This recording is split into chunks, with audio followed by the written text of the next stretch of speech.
and we are in 7th grade, and we did a language arts class on authentic learning projects with Creative Cousins.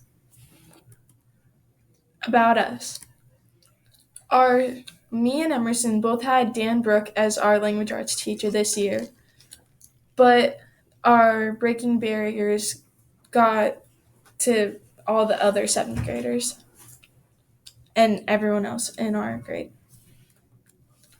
I'm Hallie Johnson. I'm 13 and I live in Boone on the weekdays, and every other weekend I go to my father's house in northern Iowa. Some of my interests are basketball, softball, track and field, volleyball, and being with friends.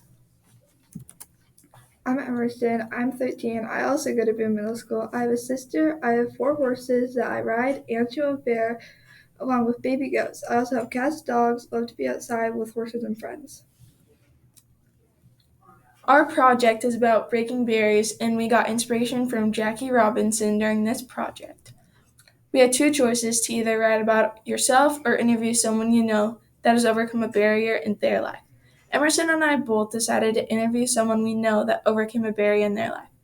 Emerson and I were part of the 12 7th graders that got chosen for our stories to get published. We all were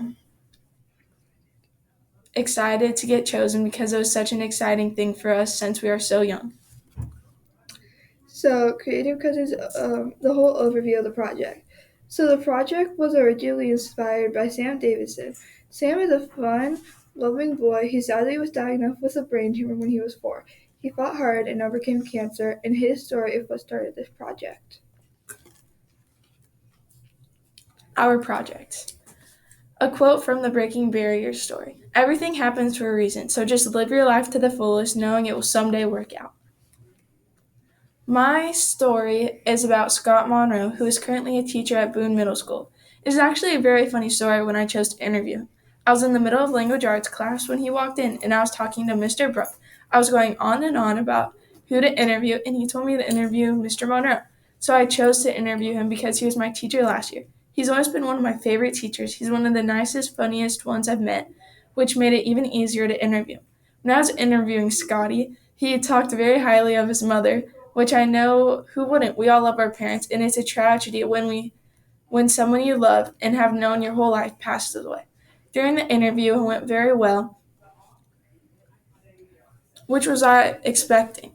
Scotty is a very easy person to talk to, and when I was interviewing him, he had a lot to talk about. When we were getting to the questions about what happened with his mother when she passed away, and also what he went through. He had many emotions and feelings during the interview, which is very expected. When he talked about his first student teaching experience, I felt that he deserves better with all that he was going through. Mr. Brooke helped Scotty fall in love with teaching again, and Scotty got an offer from Boone to work here. I'm very happy because he's one of the main reasons I've loved going to school in Boone. So, I'm Emerson. I interviewed Samantha Camp, also known as Sam. Sam is a sweet, cat-loving person, especially in the jails. I chose to interview Sam because she is so inspiring, and I think everyone could learn something from her, whether it's determination or commitment. There are a few things that make Sam so inspiring. Sam has overcome so many barriers. Sam overcame hydrocephalus, which is buildup of fluid in the brain cavity, and Sam is also blind. When we were first told about the project, Sam was one of the first people my head went to because Sam is so much in one body. She's overcome things that would be so hard for one person. Here are all the things Sam has overcome. Sam overcame hydrocephalus, autism, many brain surgeries as a child, and her biggest barrier is she is blind. I don't know how long Sam has been blind for, but I do know she has overcome being blind with the help of her friends and family, as well as the Iowa Department of the Blind. When I decided to interview Sam, I put it off till the very last minute, and I did it the last day I could. I got done interviewing Sam about 9:30 that night, and it wasn't because I started late, but Sam's love for cats. Our day with Creative Cousins. It was a very fun day, and it was awesome seeing the side of the photo shoot and Courtney's side of things, not just our side of things, and seeing what she's all done for our school and for these people's in their stories. And so the next step to Creative Cousins is getting our pictures finalized and getting it posted on social media for everyone to see what people have gone through.